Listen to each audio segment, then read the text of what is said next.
Kiku tiene 29 años y hace unos 10 años que creó una ONG desde cero cuando se fue de viaje a Uganda. Hola Kiku, ¿cómo estás? Muchas gracias por tomarte el tiempo para hablar con nosotros. Cuéntanos un poco sobre ti y cómo comenzaste tu viaje a Uganda. Muchas gracias a vosotras, es un placer compartir mi experiencia con vosotras. Y Petits Detalls es la consecuencia de una serie de actos fortuitos y la verdad muy poco planeados, sobre todo porque yo cuando fundé Petits Detalls tenía 19 años y en aquel momento muy poca idea de lo que significaba fundar una ONG probablemente. Yo viajé al este de África a hacer un voluntariado, estuve un tiempo trabajando por ahí. Eso venía dado porque mi familia desde joven me había instigado o empujado a hacer voluntariados y me habían dado la oportunidad de hacerlo por primera vez en Egipto con solo 14 años. Ahora con el tiempo soy muy consciente que con 14 años y haciendo un voluntariado internacional molestas mucho más de lo que ayudas, pero a mí me ayudó para,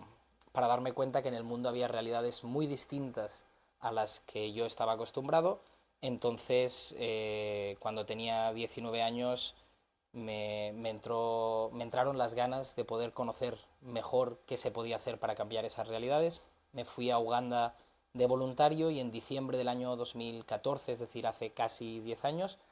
me encontré con un orfanato en el que vivían casi 40 niños y sobre todo niñas en condiciones infrahumanas y en las que no debería vivir ningún niño del mundo, y fue a partir de eso que fundé Petits Detalls. ¿Cuál fue el primer proyecto de la ONG y cómo lo llevaste a cabo? Justo antes de fundar Petits Detalls, cuando me encontré el orfanato en el que vivían los niños y las niñas, como os decía, yo tenía solo 19 años, entonces con 19 años te imaginas iniciar pocos proyectos que vayan a durar toda una vida. Entonces lo que yo planteé a amigos y familiares fue poder comprar camas para esos niños y esas niñas, porque dormían en el suelo en una casa en ruinas. Entonces, cuando la gente me ayudó a poder comprarlas y les ayudamos, me di cuenta de que muchas veces si quieres ayudar a la gente o mejorar sus vidas o intentarlo por lo menos, un factor importante es el compromiso, y fue entonces cuando me quedé a vivir en Uganda, a vivir en ese mismo orfanato, que fue el primer proyecto de Petits Detalls, de la ONG,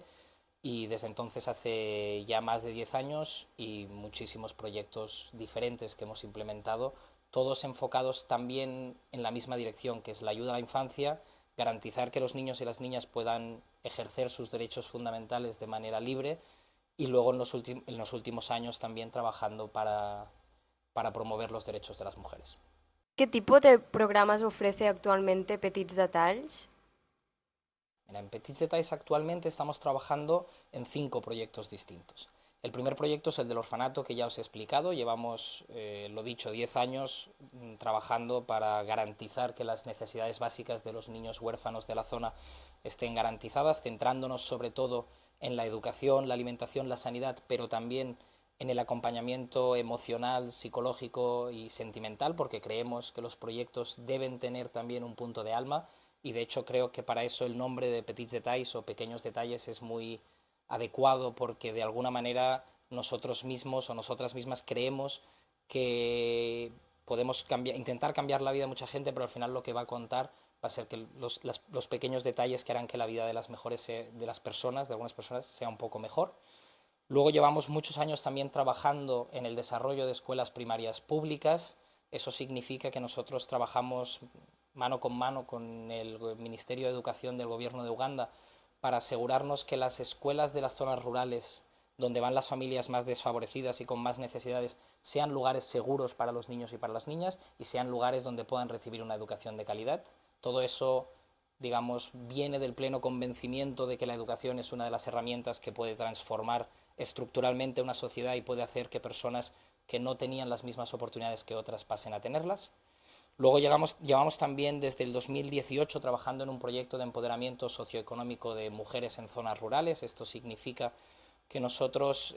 damos herramientas o oportunidades para que las mujeres tengan recursos económicos, puedan empoderarse y puedan empezar a tomar decisiones por ellas mismas, y a la vez intentamos crear un entorno o un ambiente seguro en el que las mujeres puedan ejercer sus derechos, y esto lo hacemos dando formación a las mujeres sobre sus propios derechos, que es un ejercicio súper interesante en el que iniciamos reflexiones sobre cómo ellas mismas pueden empezar acciones para defender sus derechos, empezando por cosas tan sencillas como que las mujeres tienen el derecho a la libre asociación y pueden formar parte de las actividades comunitarias sin que el marido les dé el permiso, y acabando por dar formaciones a policías o a líderes locales para que entiendan que la transformación de las mujeres no va a pasar solo porque tengan acceso a recursos o puedan trabajar, sino para que en la sociedad se las reconozca como sujetos de pleno derecho y haya igualdad real en todos los aspectos. Así que llevamos unos años trabajando en eso con resultados muy interesantes. A raíz del COVID iniciamos una serie de proyectos para acompañar a muchas niñas jóvenes que por la pandemia se habían quedado embarazadas. Uganda sufrió el cierre escolar a raíz del COVID más largo de todo el mundo, y las escuelas estuvieron cerradas, completamente cerradas, prácticamente 2 años, desde marzo del 2020 a febrero del 2022. Eso hizo que en muchas zonas rurales muchas chicas jóvenes que dejaron de poder ir a la escuela sufrieran violaciones o abusos sexuales de otros tipos, o se vieran empujadas por la necesidad a tener que mantener relaciones sexuales no deseadas, y eso hizo que hubiera un porcentaje o un número de embarazos infantiles no deseados muy elevado. Entonces nosotros empezamos un proyecto durante la pandemia para acompañar a estas madres jóvenes, sobre todo para garantizar que dieran a luz en espacios seguros y que las prácticas sanitarias fueran las que ellas necesitaban, y después de la pandemia para acompañarlas en esos primeros años de vida de sus hijos y de sus hijas, y también para intentar garantizar, que tuvieran oportunidades en un futuro, que no se vieran relegadas única y exclusivamente al trabajo doméstico y a ser amas de casa para el resto de su vida, y número 2, que pudieran seguir ejerciendo sus derechos como niñas, porque muchas de ellas seguían todavía siendo menores de edad, y aunque fueran niñas nosotros entendíamos y seguimos entendiendo que con la edad que tenían tienen que tener la oportunidad de seguir yendo a la escuela, tienen que tener la oportunidad de seguir formándose y de labrarse un futuro para tener oportunidades el día de mañana. Y ya el último de los proyectos, que empezamos también antes de la pandemia, pero que se intensificó durante los años de confinamiento, es un proyecto de reinserción y acompañamiento psicoemocional de niños que viven en la calle. En Uganda, como en muchos otros países, existen redes comunitarias en las que muchos niños, cuando se quedan huérfanos o con otras necesidades, son acogidos por otros miembros de la comunidad, pero algunos niños, sobre todo aquellos que huyen de realidades domésticas en las que hay abuso, o en las que hay violaciones, o en las que hay violencia extrema, huyen de sus hogares y acaban viviendo en las calles. Nosotros empezamos a trabajar con estos niños en el año 2018 para ganarnos su confianza e intentar que tejer una relación en la que ellos se sintieran cómodos, y desde el año 2021 dirigimos un centro de reinserción socioeducativa de niños de la calle, que básicamente tiene el objetivo de intentar conseguir que ellos puedan vivir infancias lo más dignas y normales posibles, y en un objetivo final que puedan reunificarse con sus familias, todos aquellos en los que el caso sea posible. Y esos son los proyectos que estamos trabajando ahora. ¿Cuál ha sido el mayor desafío que has enfrentado en este camino? Es complicado. Es una pregunta que me hacen a menudo y que, para la que no tengo respuesta muy fácil. Yo creo que a nivel personal seguramente fue el hecho de lanzarme a hacer algo de este calibre y que impactaba en tantas personas a una edad muy temprana,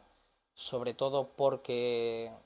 si no lo planteas bien, y creo que he tenido la suerte no solo de plantearlo bien, aunque eso sea un ejercicio un poco de egocentrismo, sino de rodearme de gente que me ha ayudado a hacerlo, si no lo haces de una manera consciente, las consecuencias pueden ser muy negativas, porque ya no pasan a ser las consecuencias de un chaval de 19 años que ha tenido un proyecto fallido, sino el de todas las personas al que ese proyecto está impactando. Y creo que eso ha sido un desafío a título personal, sobre todo en el momento en el que me di cuenta y sobre todo en el momento en el que empiezas a planteártelo. Y luego a nivel de organización tenemos muchos retos, pero sobre todo los retos relacionados con el hecho de querer cambiar estructuralmente una sociedad que tiene patrones culturales muy arraigados, y donde esos patrones,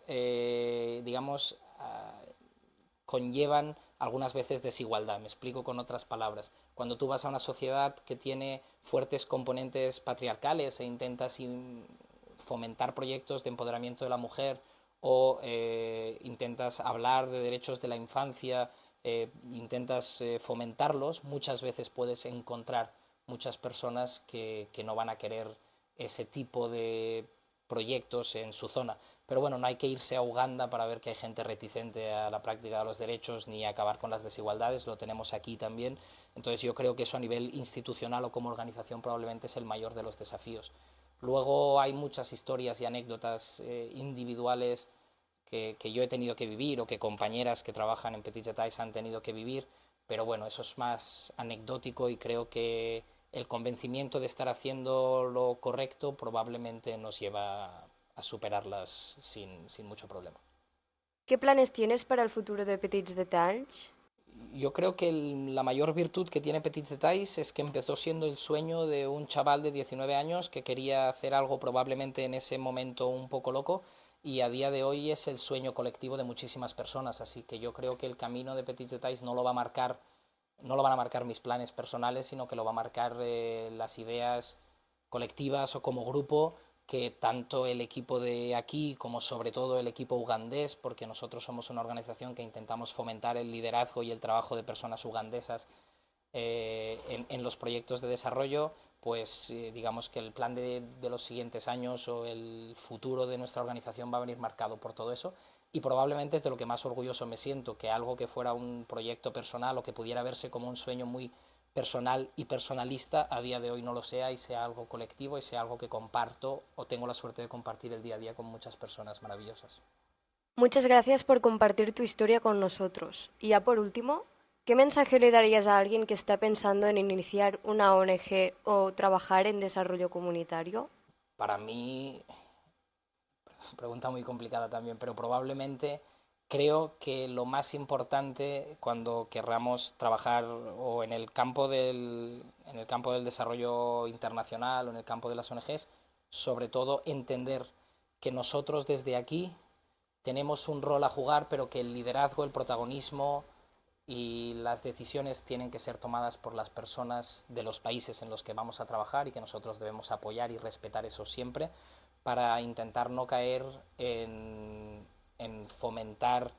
todavía prácticas desiguales en las que el norte sigue decidiendo por el sur global, o prácticas desiguales en las que los países desarrollados o los blanquitos seguimos creyendo que tenemos mucha más razón que las personas de los países en los que queremos ir a ayudar, y creo que es vital que hagamos un ejercicio no solo de empatía, sino de humildad suficiente para entender que el liderazgo tiene que recaer en las personas de los países en los que trabajamos, que tiene que ser siempre así y que tenemos que intentar jugar nuestro rol, que puede ser el de acompañar, que puede ser el de a veces gestionar algunos proyectos, puede ser el de sensibilizar aquí para que más gente pueda ayudar, pero sobre todo, el de respetar que el desarrollo tiene que marcarlo la gente que vive en los países en los que queramos ayudar.